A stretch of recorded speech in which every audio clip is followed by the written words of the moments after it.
Hello. Hi. And welcome to Season 3 of our podcast, In Conversation, with our new friend, Christian Nommay, and his story world, Titan Effect. So Titan Effect is a story world that takes place in modern times with spies with psychic powers that are in battle with augmented soldiers, crossbred with a whole bunch of different stuff that is going to dictate the future evolution of humankind. And, we got really deep into all the different types of stories. And, this is a RPG, but it's also going to be, hopefully in the future, a video game. It's going to be comic books. It's going to be all other types. And they're actually working on an animated series right now. So there's plenty of different ways for us all to get involved in this story world. Even if you don't like RPGs, you don't necessarily need to play it in order to understand the world. Right. So this RPG tabletop game is available right now for you to get lost in the world. It's absolutely amazing, the levels and the depth of detail that it goes down into, from prehistoric times of psychics all the way to modern times, to really understand why this war is going on in the first place. It's a fantastic conversation. It's all about the story. So no history going on here about where Christian came from or anything. We're talking about Titan Effect. We're talking about the stories that live within that universe, and transmedia abound. So if you're watching this on YouTube, it's coming right up. Or if you want to listen to it, it's available on all audio streaming sites. Enjoy the show. Enjoy. We're in conversation with Christian Nommay. Christian, we usually get started in this new season 3, where we're talking about story worlds and stories and interesting stuff and projects people are working on. We'll get started with giving us a little information about who you are, and then tell us more about Titan Effect, and we can get rolling on Titan Effect. Hi, hi, Frank and Jack. So thanks for having me here.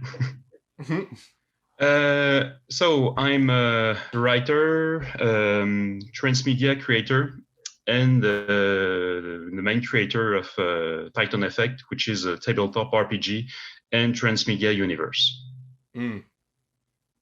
Yeah, so let's dive right into Titan Effect, because it has the great part about what's happening in modern storytelling, right? Transmedia storytelling, is that it's not these one-off type of universes anymore. We're building out these universes that could span over decades, right?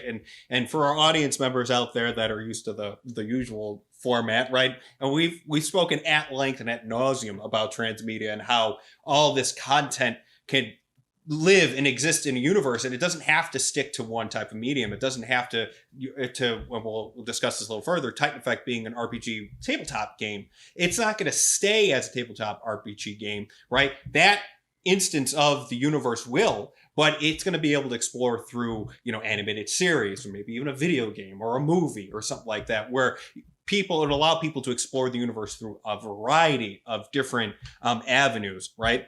And so what's really happening is that what's so interesting, what you've already done, and, I feel like, especially in tabletop RPGs, this is more commonplace to have to give all these details and all of, like for the game master, as it were, to know how all the intricacies of this universe to be able to make a very immersive game.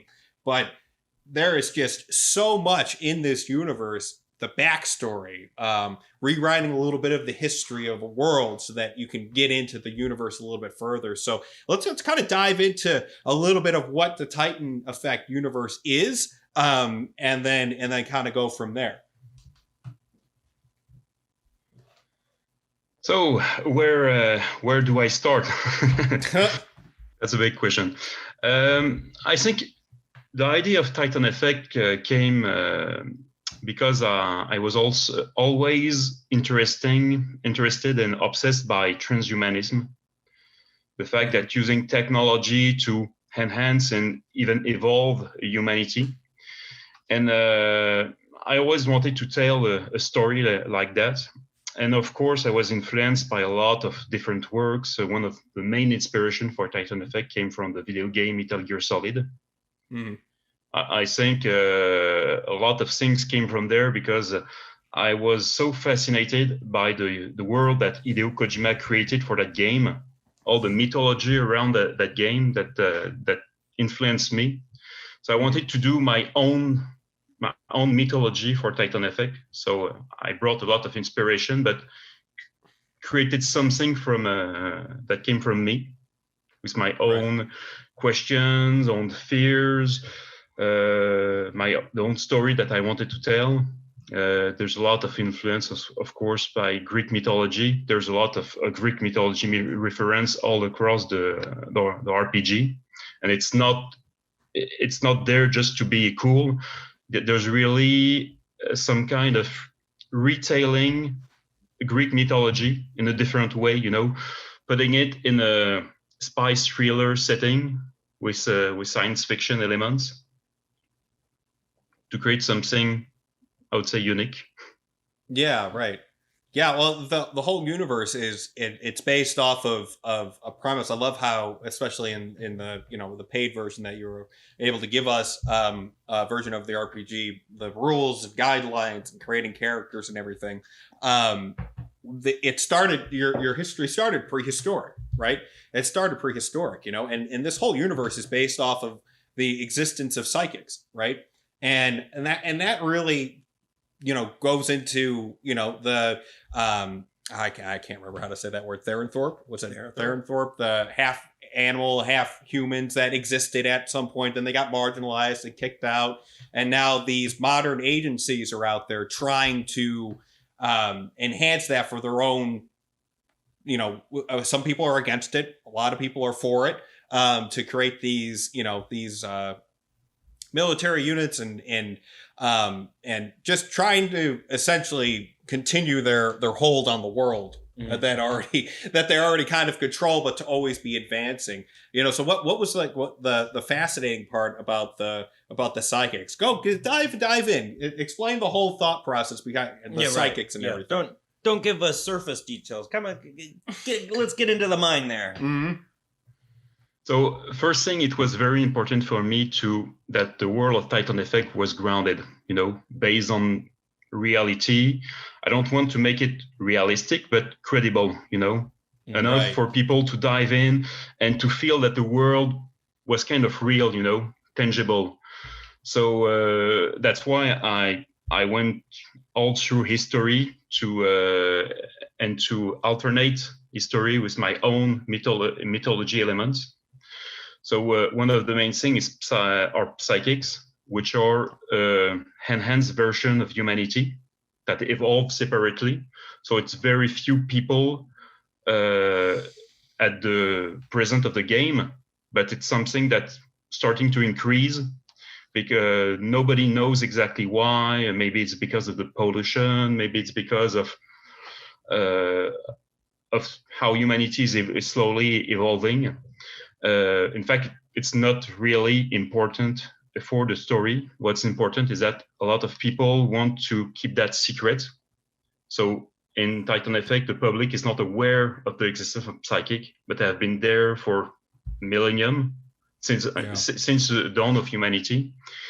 And they evolved through history. First, there is perceived as shamans, magicians, wizards. Eventually, when religion came in, they have to hide because they were hunted. In the 19th century, so it started to came back because there was a lot of experiments in paranormal and parapsychology.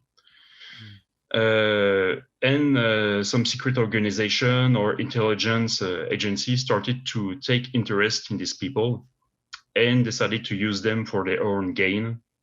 For example, British intelligence services use psychics during World War I and World War II. And after that, they tried to keep it really under wrap. So the minimum people in the world were aware of their existence. There's one of the main secret organizations called the Olympians that basically try to control the world.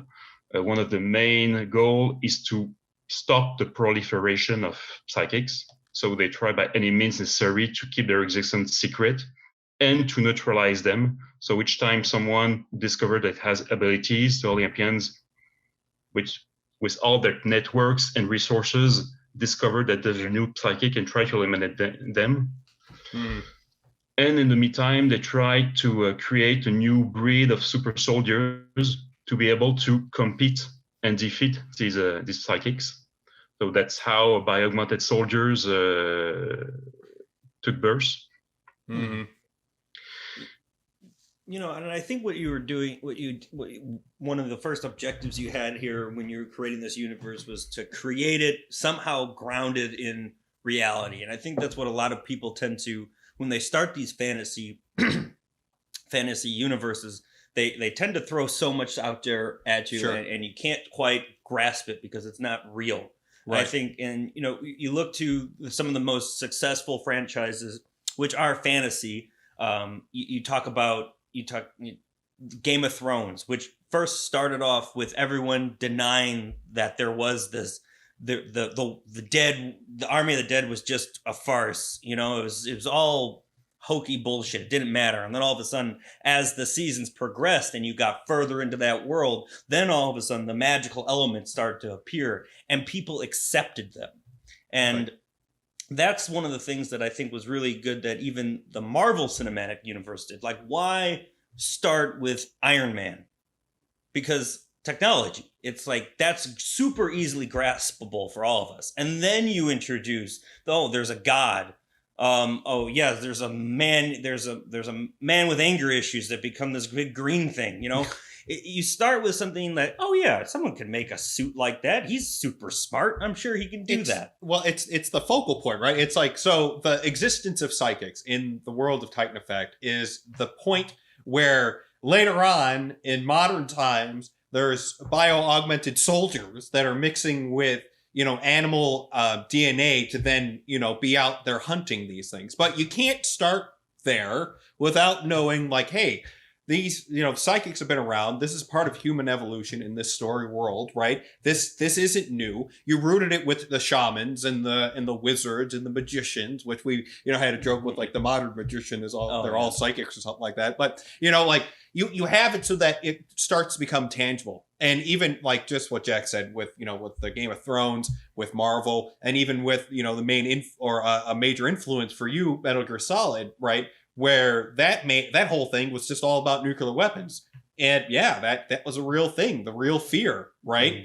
And the only thing, if it starts there with trying to transport and make a mobile nuclear strike from anywhere, why it was roaring as the Shagohod, I'll never understand. But, you know, like, why start there and then allow the story just to go off? To make them bipedal, to make them mobile, to make them be able to go underneath the water, you know, all this other stuff. You can then start to get lost in it. And I think that's what a main part of StoryWorld needs. So the psychic aspect of it is so important because it allows you to believe everything else that comes after it. Right. And then, you know, the whole thing too is like, you know, you use the Nazis, you know, as any good story should start with Nazis. Exactly. Because you can always fight them, scapegoat them. They were doing weird stuff we still don't know about. Right. But you know, the experiments they were holding, they're doing this. They could have totally believable. They were trying to get a panther mixed with a man. It's totally like could have cut them in half. They would have tried to figure it out but in your universe, they succeed. You know, to an effect.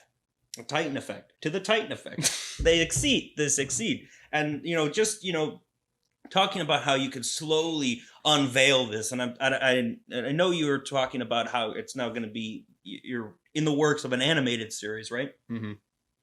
With it. Right. And I'm seeing like, you know, my first thing was when, what's that guy? The Stavros he was he one of the people, Stavros. He's one of the people that found, the scientist Keller, which is his name. Right.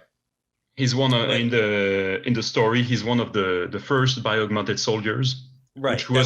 Which was created by a former Nazi scientist. Mm-hmm. Okay, so before when he got discovered, was it Spear at the time? It's still Spear. Yeah. At the time, they tried to infiltrate his Mulher's or Keller's laboratory there.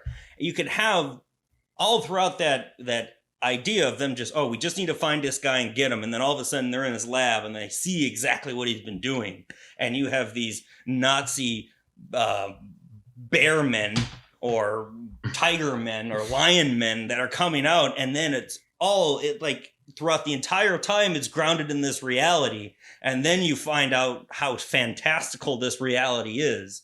And I could just imagine that visceral moment when you see these things in the flesh that are real, and you actually have to, either in a version of a game or in a series or in a comic book, actually have to see these human soldiers fight these things. Will just be that's that kind of shock value that all of a sudden then it's like, well, yeah, that's the no, but you can't, but then you could you raise the stakes even further. You could get into all this other stuff that starts to, if you were to start with that stuff, people would be like, well, I can't buy any of this. Titan Effect is a bit like Alice in Wonderland, you know. You go through the rabbit hole and you start to slowly discover the world piece by piece. And the more you advance in the rabbit hole, things got weirder, stranger, more dangerous. That's why we start when we talk about the organization, we start by the Olympians. That one of the most bad guy, easy to identify, you know, this kind of secret organization trying to control the world, who have ties almost everywhere, who can control politicians, media, that kind of thing, you know. So that's something that people are familiar with. After that, you have Ares, with a private military company who also develop in secret by augmented soldiers. So then things get weirder. And then you go with that Russian secret organization called the Directorate. That's even weirder because it has psychics who have been enhanced genetically. So they basically created some kind of freaks and monsters, you know, with crazy powers. And things, you know, get weirder and weirder. Mm-hmm. Yeah, right. That's one of the things that, like, you know, just going back to a Metal Gear Solid idea here, why, you know, MGS5 was so, well, Metal Gear Solid 5 and Metal Gear Solid 3, right, were so crucial to have because it allowed it to root back into reality a little bit, right?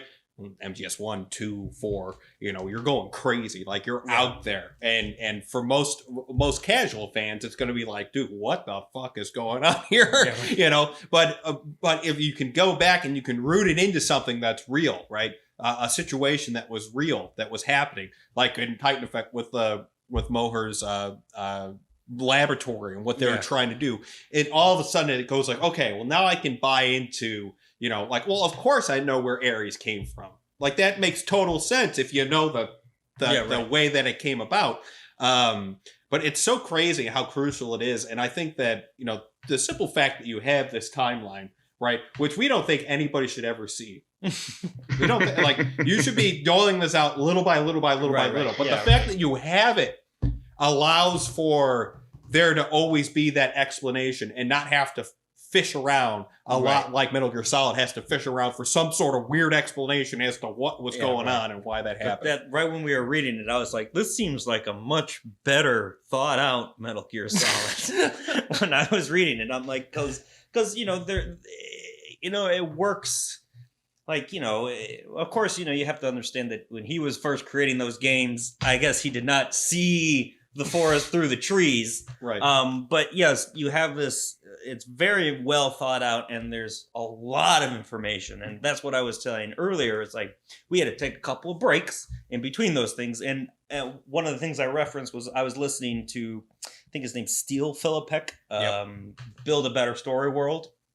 He has a podcast, and one of the things he was talking about that was so brilliant about Star Wars was the fact that Obi-Wan, in one throwaway line, Ben Kenobi at the time, but Obi-Wan Kenobi, through one line, he said, he was a general with me during the Clone Wars. They didn't explain the Clone Wars right then and there, but what ended up happening there was that spawned off like a 10-season animated series, 3 movies, and a bunch of different comic books and graphic novels, all about that era of time, which was the Clone Wars. And there's things that they didn't even know that was going to happen in there that ended up happening, you know? So, and we can even thank the first tabletop RPG of Star Wars for that. Because with the RPG, they laid off the ground for all the expanded universe that came after that. They started to write novels before that, but when the tabletop RPG came in, the detail of the universe was so great that all the other creators that work on Star Wars universe, whether it was a novel, comic book, or video game, used the tabletop RPG to build their stories and characters. That's amazing. See, I had no idea, but that makes total sense because, like, looking at this is a blueprint, essentially, what you've written to a story world. That's the blueprint. Right. That's like, this is where these are our bounds that are limitless, but this is where we're at. But, and like what Frank just said and what you ended up calling, Frank called it a blueprint, but you ended up saying how influential and how necessary it was for those stories to even exist. Reading this, as a creative, I feel like I can come up with a story about someone that isn't mentioned, but references people that are mentioned here. And I feel like it would follow that same track and it would follow that same, mode of what this world, this universe is supposed to feel like very easily. That was the general idea when I created the RPG. It was really to have to use it as a base for the story world. And transmedia Bible, and use it as a transmedia Bible to, after that, expand it and create an animated series, a video game, interactive stories, comic books. Yeah. I think what helped to do that was that I started to work on Titan Effect first as an animated series. So unfortunately, I've had a few setbacks and the project didn't work out. But I had all these elements. After that, I tried to make a comic book. I even won a mentorship program to do it. And with the money, I was able to start hiring an artist. But even that, there was a setback, another setback, because my main artist had to leave because he had a better offer. I couldn't compete with Wizard of the Coast at that time. So I was left alone with all this material that I wrote all these years, the character, the story, the world, and even the few comic book page. And I decided to use all that and make tabletop RPG to finally make something on my own and finish something. But it was also important to use all that as a transmedia Bible for later. Yeah. And absolutely. And it's starting to pay out. Because, 2 years ago, I released the RPG, but a few months ago, I made a live interactive story for a Secret Story Network. And now I'm currently working on an animated series project. We're trying to find a production company for that and financiers. But I also have plans for video games, comic books, other interactive stories. It's all there. Right. Exactly. Yeah, absolutely. Yeah, just going back to the idea of what an RPG, and I'm starting to think that every story world should have an RPG tabletop game, because it seems like what ends up happening is that of how detailed you really have to be. And once again, Jack and I are not in the world of tabletop games. A good buddy of ours, Nick Callow, who's episode number 1. Yeah, right. This is what he's totally into that stuff. He's created a game. I didn't reach out. I should have reached out to him to get what his whole idea of, or what he's been working on one for a long period of time. But the level of detail that you have to go into, but then the opportunities of all these different stories that can come out of it, that as you go through these different types of stories, that maybe the possibilities are endless. Maybe the comic book is really talking about a very fringe character on the outside, looking at what's going on, trying to discover what happened during all these things. Everything that the story world knows already happened, but through the eyes of somebody else that isn't mentioned there. Go ahead. And you can try different type of stories. I take a concrete example for Titan Effect. We made a few DLCs, free add-ons for the RPG, and one of them talks about different units for the spear. So different units where the player work for in different locations of the world, and each one of these units have their own specialties. So it helps the game master to orient his campaign. You want something more based on solving mysteries, there's a unit for that.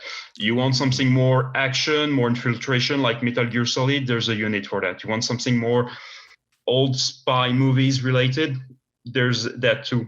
So with that, you can do the same thing for Titan Effect. For example, I can make a comic book, inspired by John le Carré novels, something, very grounded with a few elements of the universe Titan Effect. After that, I can make a video game more sci-fi with some more action.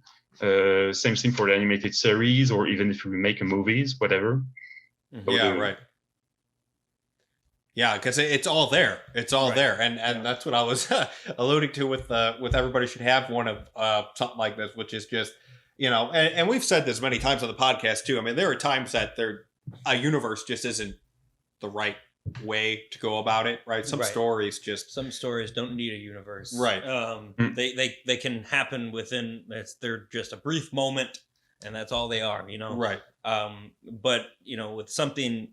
And it just goes back to how deep and how immersive can this world be? Is it interesting enough to be broadcast amongst multiple different mediums, multiple different platforms, multiple different storylines, and I think the Titan Effect definitely has all those categories and all those not categories? What the hell am I trying to say? Qualities in which it needs that, because there's just so many things that can happen that you're like, oh, how did this happen? Or can I get a different perspective on Ares? I'm assuming there's people that love them and hate them, some that think that they're doing God's work. And others that really don't. Well, that's the Ministry of Mystery, right? And what was it? The Origins of Mystery. Yeah, you can easily have a story about character inside one of these organization and trying to evolve in it, and discovering suddenly that he's maybe not in the right camp. Mm-hmm. Right, exactly. Right. Yeah, right. Yeah, well, that's the great thing, too, about transmedia, well, just storytelling in general. And, we mentioned Jeff Gomez on the show every single podcast, so we got to get that in, right? But about how, characters are no longer one-dimensional, right? So you have Stravos who's doing certain things, but he's not acting evil, even though he's a part of the people that are trying to kill all these psychics, right? And control the world, right? He's not, himself can be very likable. Right, and what he does, Dr. Keller or Moher, or however reference flies, when you discover who those two people are, the same person. We might be mispronouncing the German name. That's true too. I love the fact that in the PDF you had a picture and you circled and you're like, hey, he's right here. That was funny. But they all have good qualities and bad qualities, and things that you like about them and things that you don't like about them. And that allows for just endless relatability between the person that's entering into the world as an audience member or as an active participant, to then be able to pick what side they're on and all this other stuff and who they like. I think it's also important that I gave some credit to my friend Daniel Aymar, who was a co-writer with me on Titan Effect. And one of the things that was important for him and me was to have these, layered characters. We didn't want any characters to be evil for the sake of evil. Right. So there's some very scary characters in RPG, but each one of them has a story and a reason to do what they're doing. Right. Yeah. Motivation. Everybody, and that storytelling style is going by the wayside. No matter how much Hollywood's trying to shove it down our throats, it's like he's bad because he's bad. It's like why, and going about a way to make one a good way and a way to make something bad. In terms of, we have our two superhero universes, one which no longer exists and the other one that's still strong, and you can tell by the difference in between the characters. Like, why did Steppenwolf want to get all those boxes? He was being ordered to, wasn't he? Well, he was evil. That's why. He wanted destruction and death. That's why he wanted to do it.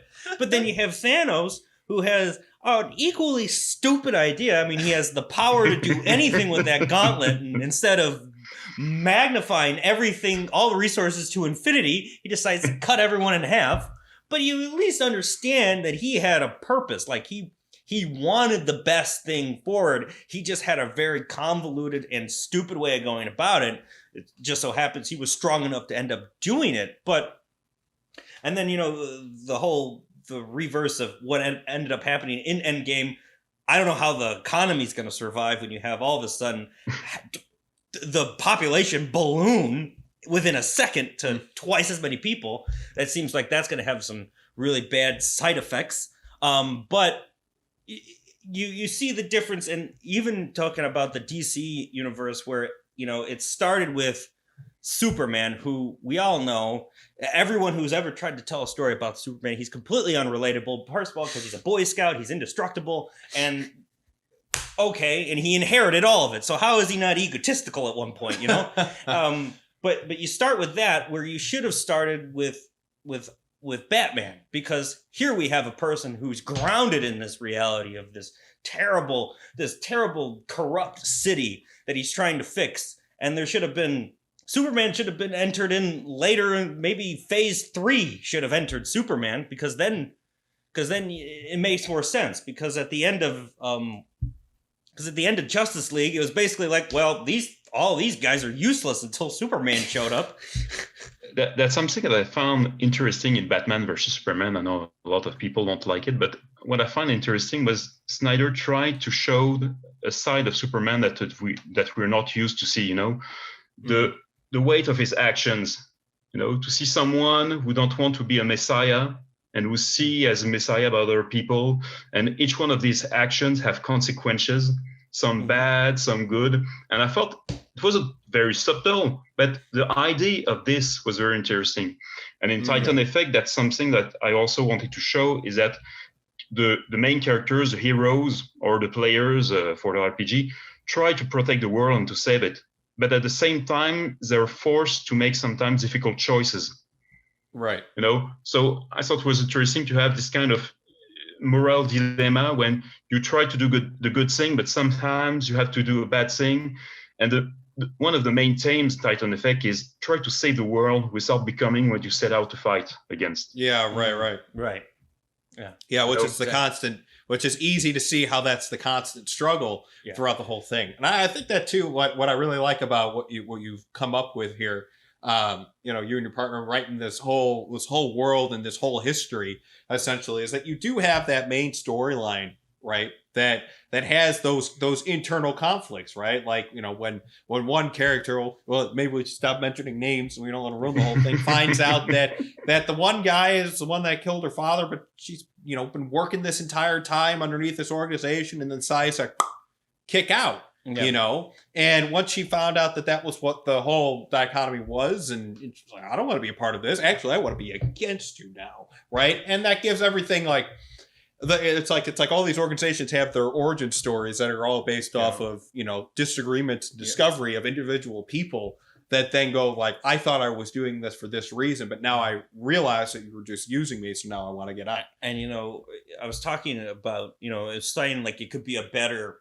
it seems like a more well organized and well thought out MGS, but it also could potentially, it has, because you have the prehistory as well as the current history, and you have this prosecution of psychics, and you have this prosecution of people that have this ability, and it is in the lore of the world transmitted.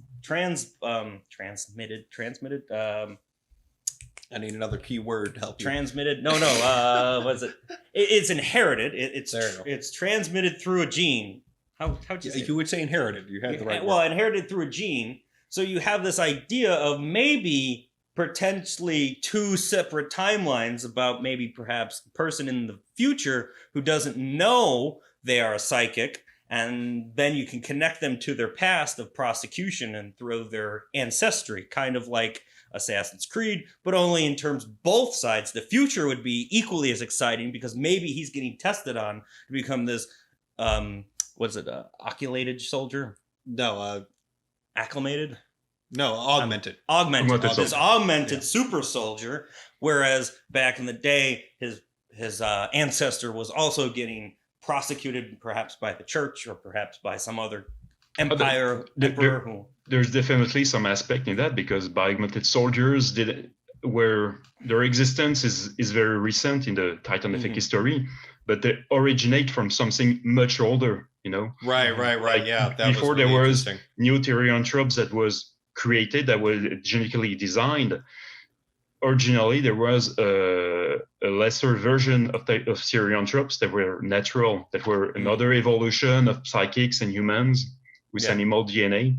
Yeah. Right. It was performed as a ritual, right? In the story world. You can kind of get the backstory in the past, and then you can have the future person discover that, and then ultimately, I don't know, get a merry band of people together to, you know, attack, you know, one part of Ares, you know, this one little island, and then it could be like, you know, the little mother base for them.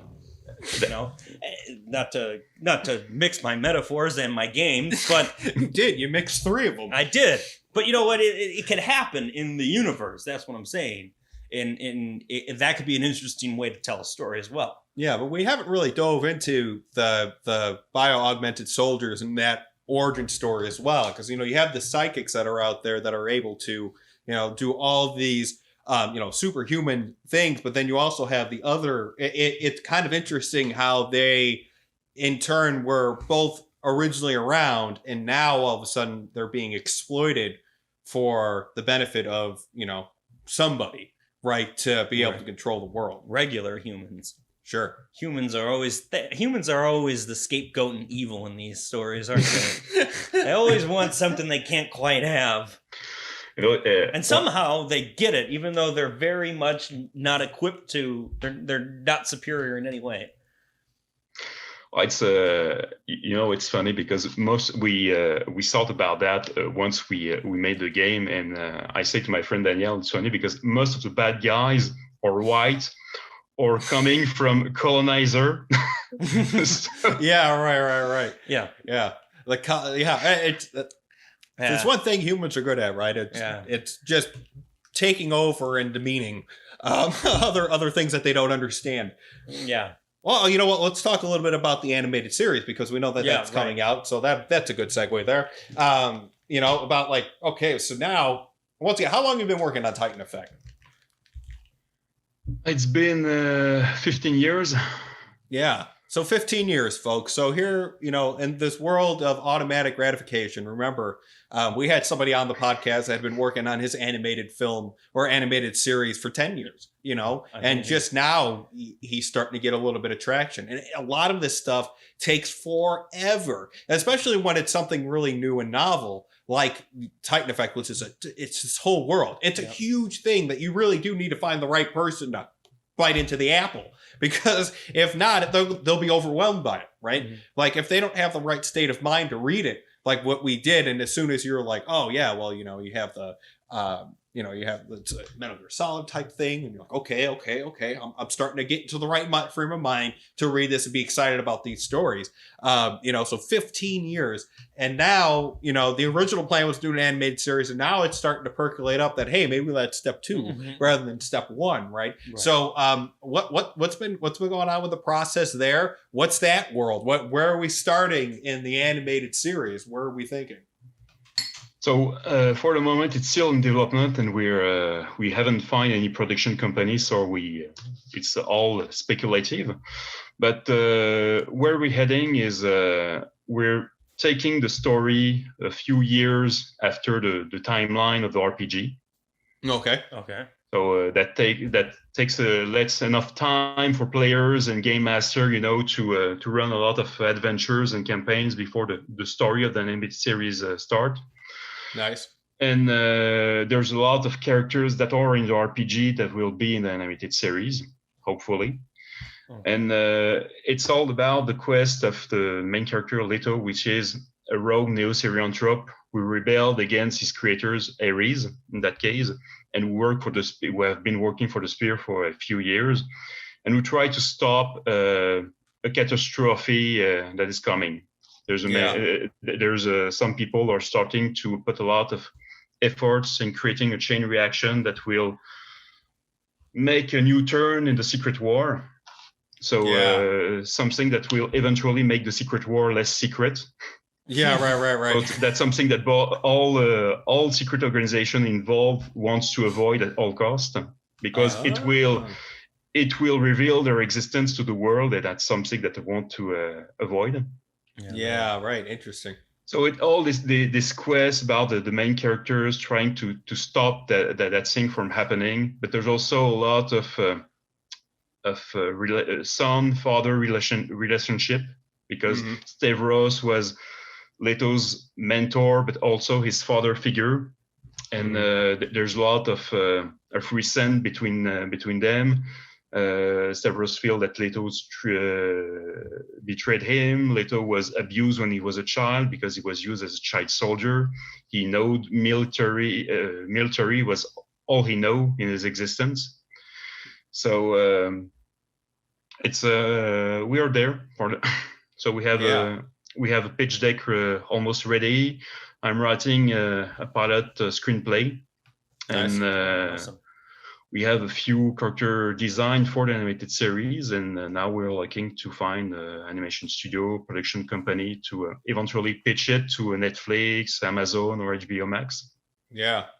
I'm always thinking maybe starting a Kickstarter to produce at least a first episode. Mm-hmm. Yeah, and then going out and doing some film, and that's exactly what the guy Jason Waite with his space comedy series called, I think it changed names actually. I can't remember the original name. Starship Goldfish. Right, there we go. Starship Goldfish. Right, but he ended up getting, he did like a little bit. I think he might have spent a lot of his own money on it. Yeah, too, he spent a lot to produce like this really well put together. It's one hand over fist at a Catalyst. Yeah, it was totally obviously the winner of that of that animated segment. Which was it really looked great. it looked and felt like it was wait, this doesn't even deserve to be here. This is like this should have Did I just go ahead and do a preview of a? Yeah. But one of the things that I want to jump back to the actual world. One thing I'd say too is that when you're producing an episode, what you're really trying to do is just show a little bit of a proof of concept and not to get too married with like what actually comes out of it, because those if we've learned anything from the festivals that we've gone to, which you should definitely go to Catalyst, which happens at the end of September into, it might be the last day of September into the first week of October. We go every single year. Sans 2020 when it didn't actually happen, which a whole bunch of series producers and Netflix and Comedy Central and all these people are there. And we can pal around too. We can finally meet in the flesh. You should definitely go to that. But the whole thing is that like what we've heard is that everybody wants to be able to get their hands on it, right? Yeah. And do like a little bit of whatever, which obviously for a creative, if something so well thought out as this, it could be as simple as, well, what if he's got a gold finger? And you're like, okay, right, sure.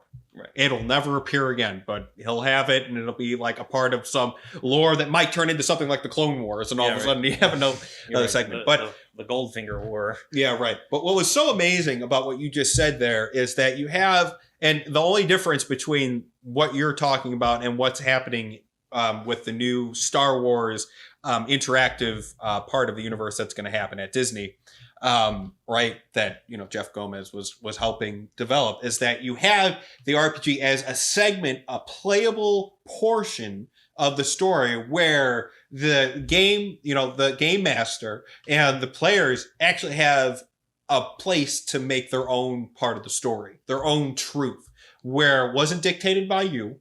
You gave the scaffolding, sure. You gave the parameters, but it wasn't dictated by you. It was created by them. Something that they could constantly recreate because it's very sandbox, right? Your decisions are going to make a difference. Where you go, you can make up your own little portion of that story and then be like, into the next part, right? The part that I can't control, right? And then maybe later on, right? And I love the idea of going to Nazi Germany in a spy super secret video game thing. That sounds absolutely amazing, and that should be the direction that you go. And when you decide to go in that direction, you just let us know, and you will have our services 100%, because that would be phenomenal. But it allows them to play a part, but like not even just play a part. Like there's nobody monitoring what's happening to them in the RPG. There's no like, I mean, sure, at some point there could be like a leaderboard of like whatever, of like, hey, this is what happened in my universe, what happened in your universe,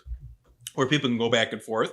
But it's very personal. Like they have control over that segment more over than a video game or basically anything else that's interactive from an audience standpoint. That's something that was important in the making of the RPG, because we wanted to give enough information for the game master to create his own adventures and campaign. But we didn't want to give too much, to give the impression that we were dictating how the game should be made, how the game should be played or run. And, I think a few people in Europe reproached me because they hoped that the secret organization were more detailed, but it was our intention to not give too much detail, at least for the main book, because we didn't want to give too much and let enough room for the game master to make his own story with his player. Right. Yeah, I think that's something that in RPG there's a lot of debate about that. We call that a meta plot. It's kind of if you familiar with the Vampire the Masquerade RPG, there was some kind of meta plot that was dictating how the game in the direction where the game was going, but it failed too limiting for a lot of people because they had to follow this meta plot, and for Titan Effect we wanted to avoid that. Yeah, it's important for us, to show the world as we wanted, to give enough information for people to start doing what they wanted, like sandbox, but let them enough space to create their own stories and build their own paths with it. Yeah, right. Because it can get too like lead a horse with a carrot type of feel, where it's like you're in control. Not really, but you're in control. Look at you. You're just walking. And you want them to be able to explore it and do their own stuff. Which once again, like what's so fascinating about transmedia and what I love about it so much is that there's all these different roads you can go down, all of them, right?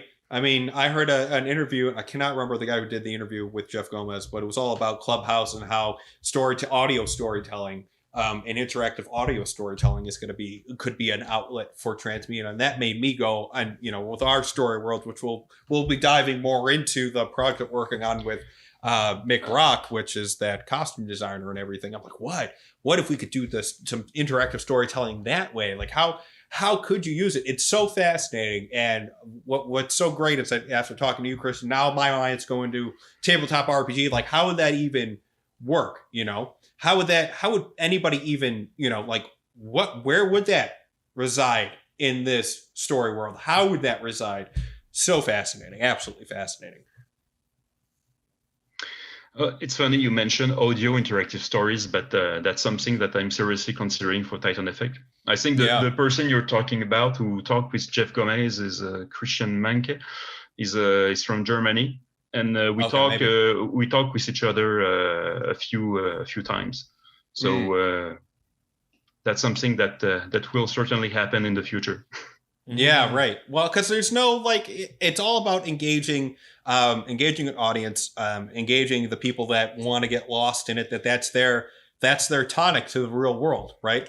That's their tonic to the real world. That's their escape. That's where they go and they like to get lost in it. And the more opportunity you can give them to get lost in it, the better and happier they are, and the more immersive the universe becomes. That's a great part about transmedia is the diversity of it. You can have someone who just like movies or animated series, don't have to play the RPG or read a comic book, but someone who is into that can, play the game, read a comic book. And, that's something that's great about transmedia. And that's something that I think now people are starting to get it right. But at first, there was this aspect in earlier transmedia projects where you had all these several projects, but if you didn't have all these projects together, you couldn't complete the main story, You couldn't understand it, you couldn't really dive into it.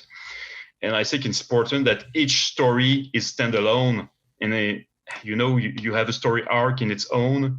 Yeah. Once you finish it, you're able to appreciate it, understand it, and if you want to dive in other projects of the transmedia, you can complete the world and explore more. Right. Yeah. Right. That's the big thing about making sure that it's well, that's my main complaint about superheroes in general, with comic books and all the contradictory information that you get from a comic book, and then you go to the movie and you're like, wait, but that doesn't make any sense with what was going on there. So as long as it's canon as well, then you can get people to even explore new types of stuff that they necessarily wouldn't. I was surprised that Marvel didn't make a series of comic book based on the MCU. Yeah, well, I think it's an opportunity. Yeah. I think it's a big missed opportunity, because it could have been very interesting, to develop all these characters in comic books, and to make the link with the movies. Right. I can understand why they didn't make it, because there was the main comic book line. Maybe they didn't want to mix people up, but they made a few alternate storylines before, like the Ultimates. So they could have done it with the MCU. Yeah, right. Well, I mean, and I think the one thing about transmedia that's important is that, right, like you said, it shouldn't be necessary. It should only be worth discovering. It's like, you don't need that to understand the story.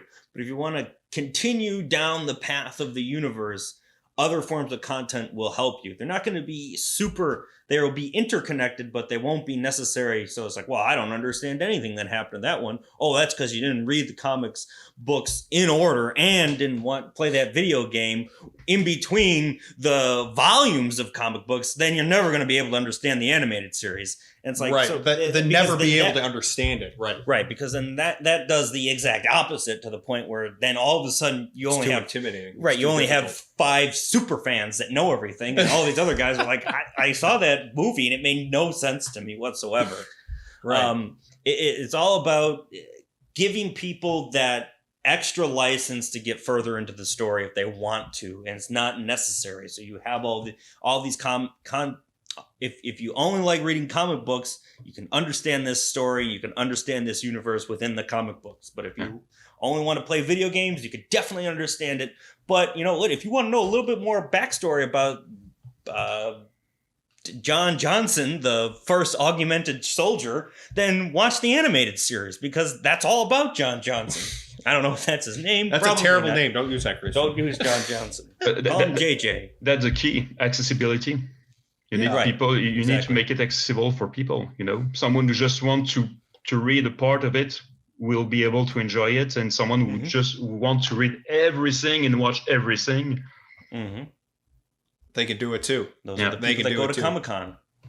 They come dressed up at Comic-Con, yeah, right. Those are the people that come up to as we usually say, right? The idea is to identify those fanatic fans, because if you could find them, then they'll start telling you where they want the story to go. And if that's where they're anticipating the story to go, it's a good chance that it makes sense, right? Because they're eating and breathing and living this world as though it is the real world. Christian, this has been a fantastic conversation. We've been able to really dive into what Titan Effect is, and I hope that anybody that was listening to this that's interested in possibly playing the RPG game and really diving into this really interesting alternate universe type of world that spanned from the beginning of time all the way until modern time, and it can still happen. It's very much like the Harry Potter universe, right? It's like the Wizarding World's just on the other side of this wall. We just can't see it. That this is actually happening, and that these organizations are actually fighting each other, but we just don't know about them. Which it might go really well with a lot of conspiracy theorists about aliens and everything, and this might fit them like a glove, because they'd be like, "Is it real, Chris? You don't know, but he knows everything. He's been talking to the U.S. government since he was a child in France. He was recruited. Right, you don't want to become the next L. Ron Hubbard. Let me tell you. No, I had no intention. So maybe instead of we usually end off with you giving us some words of wisdom, which doesn't really make any sense here. Maybe we can end off with you giving your best pitch for Titan Effect for somebody out there that's kind of on the fence, considering buying it right now, or at least looking into it, what's your best pitch for the world and why they should get lost in it? Well, I know we sprung this on you too. Take a second. I can edit this segment out. I once again, Christian, thank you so much for being the first person in this, because we're just feeling out stuff and like which way it all goes and everything. I think we got a good structure. So take a second. I can edit all this out. We don't have to. let's start probably with, have you ever imagined James Bond or Jason Bourne with superpowers? Have you ever wanted to try to protect the world from an evil secret organization? If you play Titan Effect, you can do all that and even more. Survive long enough and try to make a difference. Most important, don't lose your soul while doing it. There you go. All right, excellent. Beautiful. Man. So Christian, I once again, thanks for being the inaugural episode here of season 3. And I'm so looking forward to the progress and everything. And, I'm anticipating working together on whether it's on Titan Effect or on some other thing that we can help each other out on. It would be great. Definitely. Yeah. It's difficult to find people that understand this stuff. Like once you start getting deeper into the weeds, you start to find more and more people that are talking about the same stuff. But let me tell you something, the lay people that we usually talk to, it's just too far out. It just, it just doesn't connect. Although they love it when it happens, Yeah, right. It takes a special mind to be able to think about this stuff in this kind of capacity. So, yeah, man, well, thanks so much. You're welcome. Something I'd like to add is when I create a project like this one, is I try to picture, I do it for me, but I do it for the audience. And mostly I do it for me as part of the audience. Yeah. When I created Titan Effect, the first line that I wrote was, I want to create something that I always wanted to see. Yeah. Right. So I put all the inspiration references that I love and want it to be mixed into something new. Yeah. Yeah, absolutely. Yeah, because if you don't want to play it, then who's gonna actually play it, right? Like exactly. Then you lose out on that whole authentic. Right. idea. Exactly. Yep. Well, great, man. Yeah. Well, once again, looking forward to the next. As Jack gets ready to launch up to turn off the camera for some reason. Looking forward to our next conversation. Yeah, absolutely. Me too. Well, what a great conversation that was. I mean, talk about getting lost in a story world. This is where we live and breathe, right? This is what we want to do and talk about new stories with new people. So if you know anybody, send them our way. If they got an interesting concept for an RPG tabletop game, a musician that's trying to do something pretty cool, new painter, anything, We want to really get lost in other people's worlds. Right. And you know what? There's a new episode of In Conversation next week. But no, there's a new conversation on simulations too. There's a new episode of Simulations coming out this Friday, so please check that out as well. Right. Thanks for support and watching. Thank you guys so much.